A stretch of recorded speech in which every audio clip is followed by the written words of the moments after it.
Amigos telespectadores da Rede Vida de Televisão e do programa Páginas Difíceis da Bíblia. Terminamos o Setenário das Cartas, na leitura sequencial do Apocalipse, e agora nos preparamos para a segunda parte, que vai do capítulo 4 ao final do livro. Diácono, tudo bem? Tudo ótimo, graças a Deus. Alguma pergunta, alguma informação, Não, as pessoas que estão mandando e-mail aqui, essa é a informação. Estão perguntando, estão querendo, inclusive, as gravações antigas, que esse programa já tem aí por volta de 15 anos, se não me engano. E eu não sei responder, alguns eu respondi, mas ainda não sei ao certo como é que eles buscam. Mas fica uma sugestão aí para a direção, quem sabe produzir aí uns DVDs com o título... mas isso é a direção, né? A direção. Porque eu também não tenho um DVD não, gravado. Não temos. Eu sei que fariam muito bem, fariam bem grande ao nosso povo, que está interessado no programa, mas também quer ver os programas do início, não? Tal a sede que o povo está. Agora, está tendo pelo menos a corrida, a busca do Padre Saraiva. Sim, lá no YouTube. Explique aí. Bom, você acessa o YouTube e coloca o título Páginas Difíceis da Bíblia. Lá você tem um leque, aparece um leque de diversos programas postados pelo nosso Padre Saraiva. É um bem enorme que ele está fazendo, a igreja é um apostolado, na verdade. Nós aqui queremos até agradecer ao Padre Saraiva por isso. Imensamente. Pois é, fica essa sugestão, buscar os programas atrasados no Padre Saraiva. Agora, claro, não busque programas feitos há 4 anos atrás, porque eu não sei se estão ainda postados. Já não tem. Já não tem mais, né? Ele posta durante um certo período, né? Eu não sei quando ele começou a postar, é até uma pergunta. De quando ele começou a postar, ele tira também ou não? Não sei, aí isso não posso lhe responder. Eu sei que quem procura o programa 4, 5 anos atrás, provavelmente não encontra lá no YouTube. Também nós não sabemos quando ele começou. Depois eu vou perguntar a ele. Pergunte a ele. Vou perguntar a ele, trazer essa informação. Dá um toque a ele aí, pergunte a ele como é que, quando ele começou e se ele mantém os programas por quanto tempo. Isso. Farei essa pergunta. Porque o YouTube também vai aumentando demais, tem uma certa capacidade, depois acaba, não é? Provavelmente. Bom, vamos começar a segunda parte do Apocalipse, o capítulo 4. Sim. A partir do capítulo 4. Então, depois do Setenário das Cartas, vem o verdadeiro conteúdo do Apocalipse, que as igrejas, não só as 7, mas todas as que cabem no número de plenitude 7, e são todas as nossas também, não o que vai acontecer no futuro para alimentar a nossa curiosidade. Esta é uma leitura errada do Apocalipse. Também erram aqueles que perguntam em que fase, em que etapa nós estamos do Apocalipse. O que é que já passou e o que é que podemos esperar ainda. Tudo que já passou é símbolo permanente do inacabado. E volta novamente, revestido de outras maneiras. Volta novamente, enquanto o inacabado for inacabado.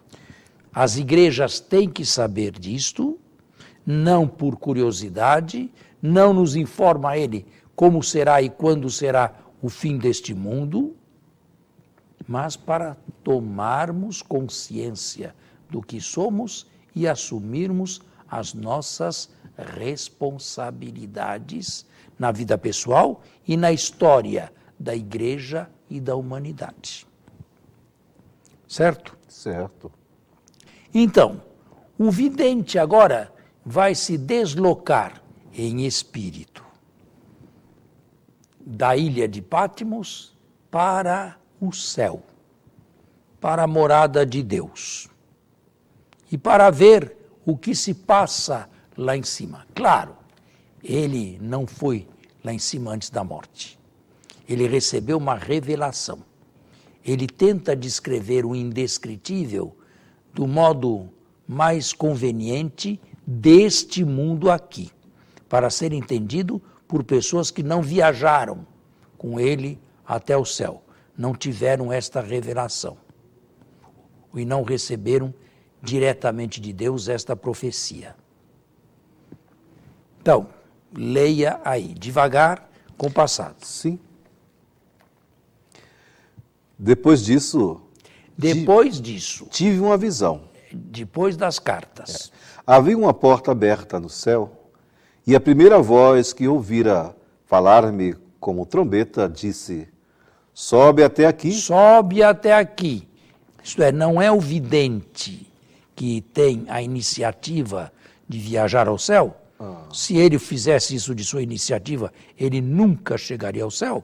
Mas ele foi convidado. Recebe uma ordem, na verdade. Convidado a subir até lá para ver as coisas do prisma de Deus.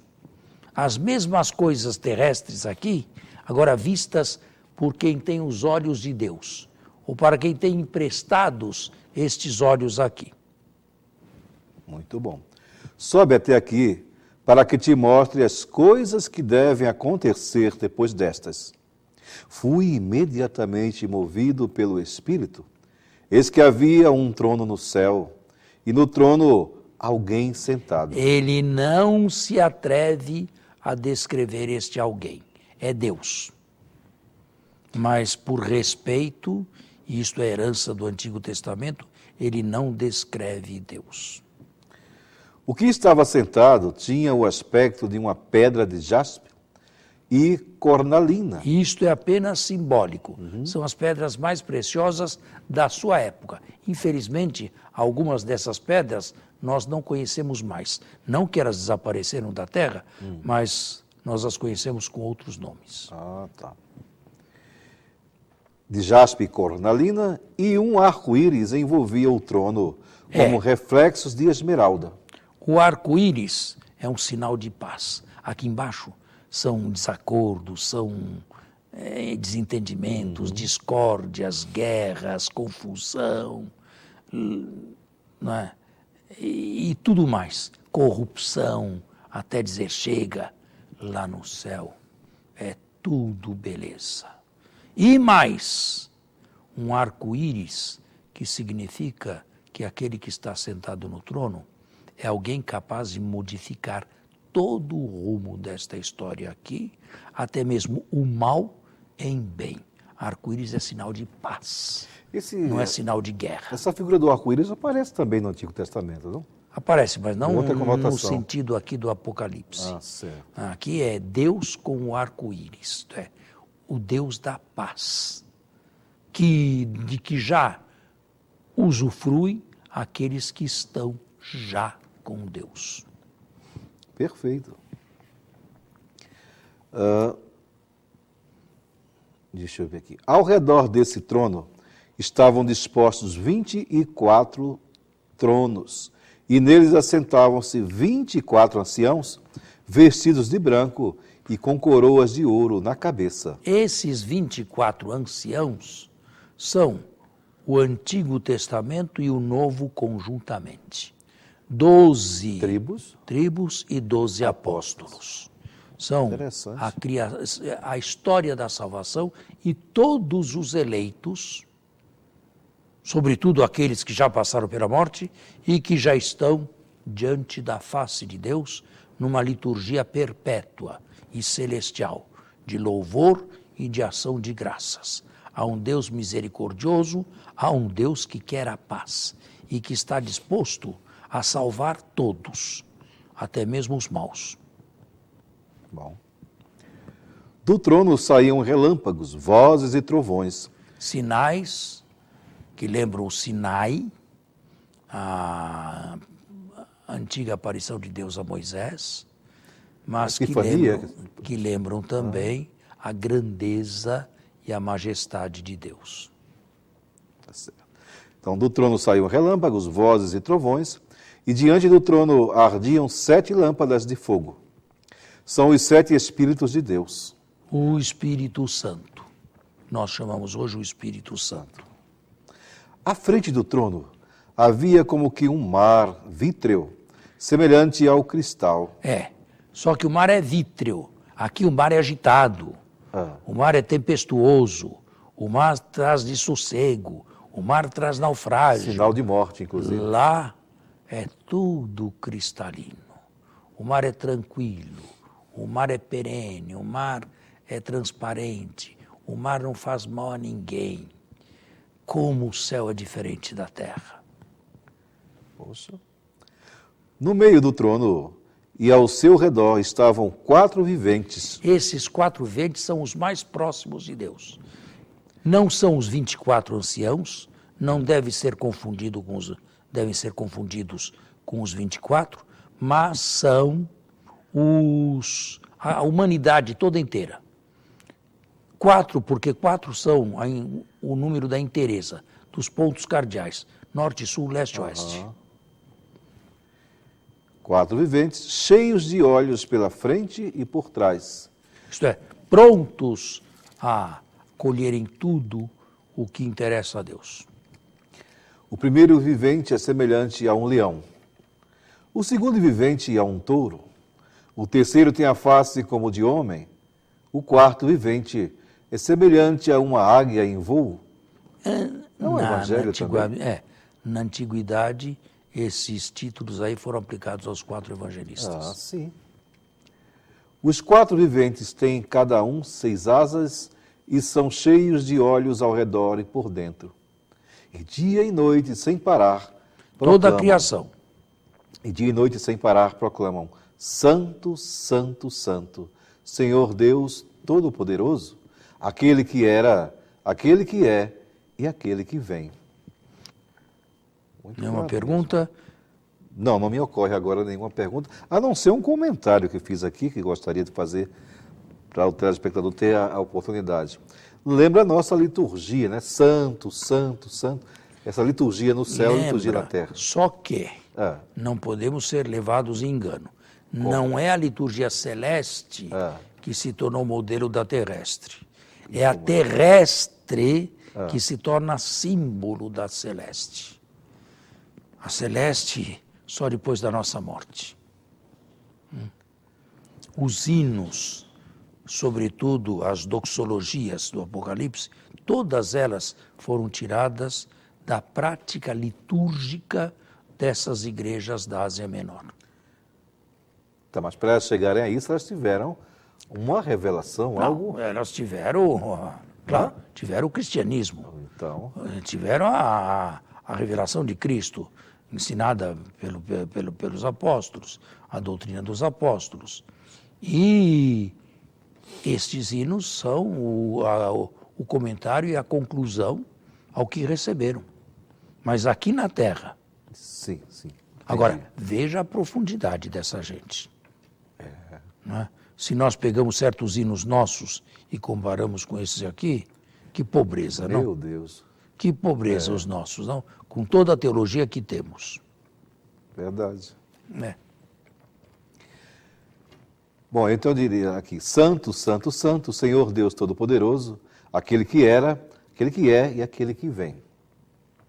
E a cada vez que os viventes dão glória, honra e ação de graças àquele que está sentado no trono e que vive pelos séculos dos séculos, os 24 anciãos se prostram diante daquele que está sentado no trono para adorar aquele que vive pelos séculos dos séculos, depondo suas coroas diante do trono e proclamando: Digno és tu, Senhor e Deus nosso, de receber a glória, a honra e o poder, pois tu criastes todas as coisas. Por tua vontade, elas não existiam e foram criadas. Então, pensem um trono e ao redor do trono 2 semicírculos.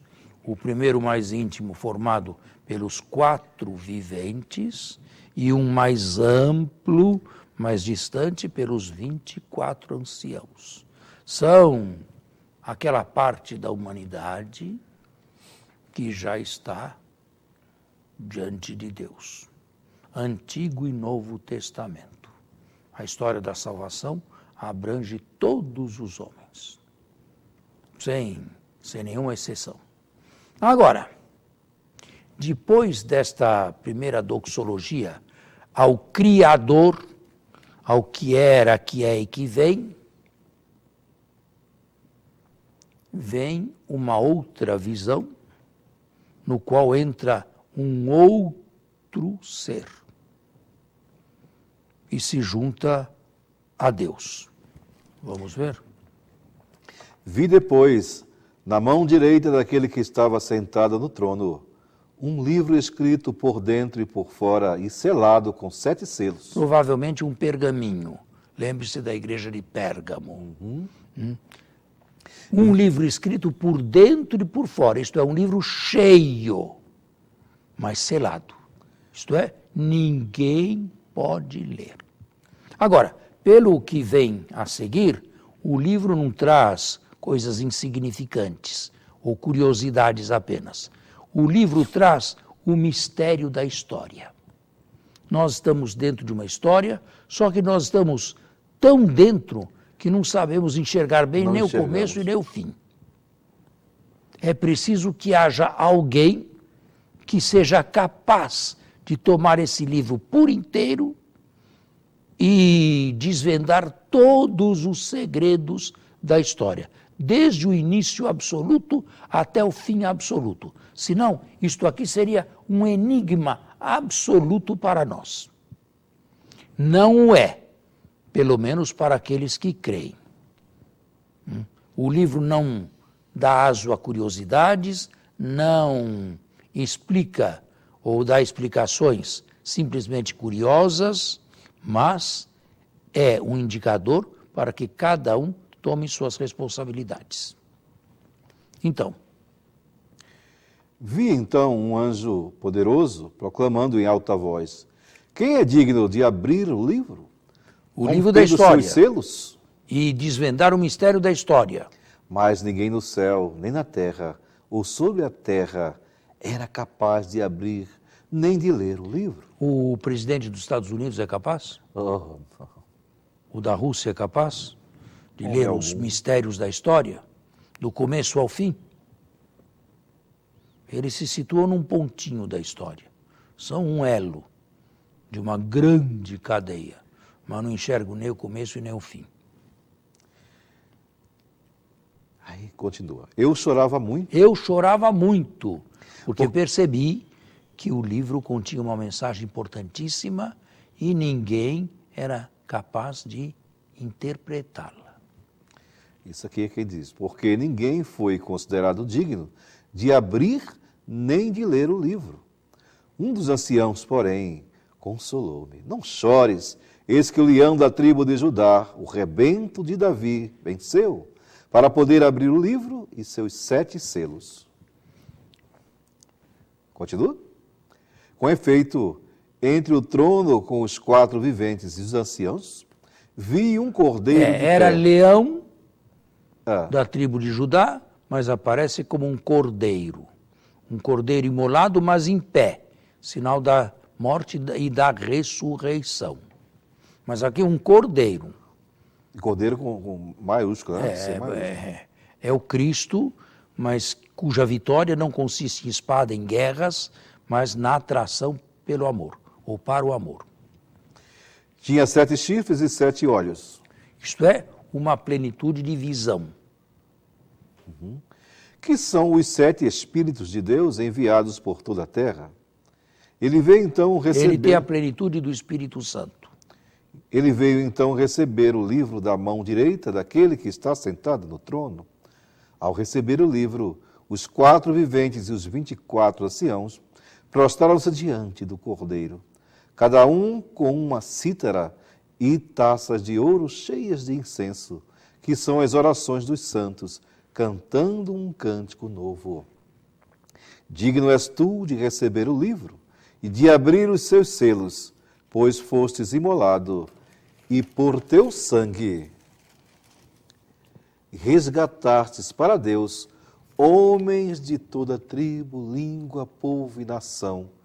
Deles fizestes para nosso Deus uma realeza de sacerdotes, Isso e é, eles reinarão sobre a terra. Nos tornou sacerdotes, a cada um de nós. Realeza de sacerdotes. Um reino de sacerdotes. Em minha visão, ouvi ainda o clamor de uma multidão de anjos. O círculo vai se abrindo sempre mais, contendo no centro o ancião. De anjos que circundavam o trono, os viventes e os anciãos. Seu número era de milhões e milhares de milhares, proclamando em alta voz: digno é o Cordeiro imolado de receber o poder, a riqueza, a sabedoria, a força, a honra, a glória e o louvor. Os mesmos elogios, os mesmos cânticos a Deus são cânticos ao Cordeiro também. Ele tem prerrogativas divinas. Eu ouvi toda a criatura no céu, na terra, sobre a terra, no mar e todos os seres que neles vivem proclamarem: aquele que está sentado no trono e ao Cordeiro pertence o louvor, a honra, a glória e o domínio pelos séculos dos séculos. Os quatro viventes diziam amém, e os anciãos se prostraram e adoraram. Neste livro do Apocalipse, aparece claramente a divindade de Jesus. Mas aparece em hinos da igreja. Eu chamaria isto uma cristologia irreflexa. O que quer dizer irreflexa? Não refletida. Uma cristologia, primeiro, cheia de entusiasmo, mas ainda não aprofundada. O aprofundamento veio depois. E a partir daí. Primeiro, esta visão, que começa no capítulo 4 e vai até o final do 5º.